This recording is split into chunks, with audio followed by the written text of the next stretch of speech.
অনেক পড়ছো কিন্তু এক্সামে নাম্বার পাচ্ছ না। এর কয়েকটা কারণ হতে পারে। নাম্বার 1, প্রপার প্র্যাকটিসের অভাব। তুমি শুধু মূল বই পড়ছো কিন্তু প্রশ্ন প্র্যাকটিস করছো না, যার ফলে তুমি তোমার সমস্যাগুলো বুঝতে পারছো না। ফলে পরীক্ষায় প্রশ্ন দেখেই অনেক বেশি সময় নষ্ট করছো এবং বেশি বেশি পরিমাণে ভুল করছো।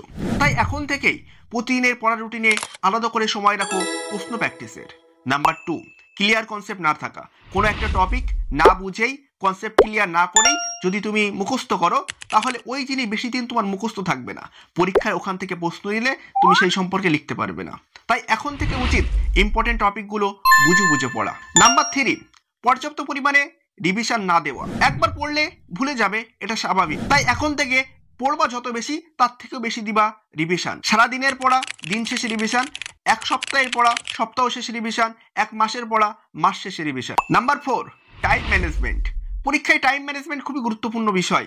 সঠিক সময়ের মধ্যে প্রতিটা প্রশ্নের উত্তর না লিখলে তুমি বেশি নাম্বার পাবে না। এই জন্য তোমার কাজ হলো যে প্রপার টাইম মেনটেন করে প্র্যাকটিস করা এবং নিজে নিজে পরীক্ষা দেওয়া।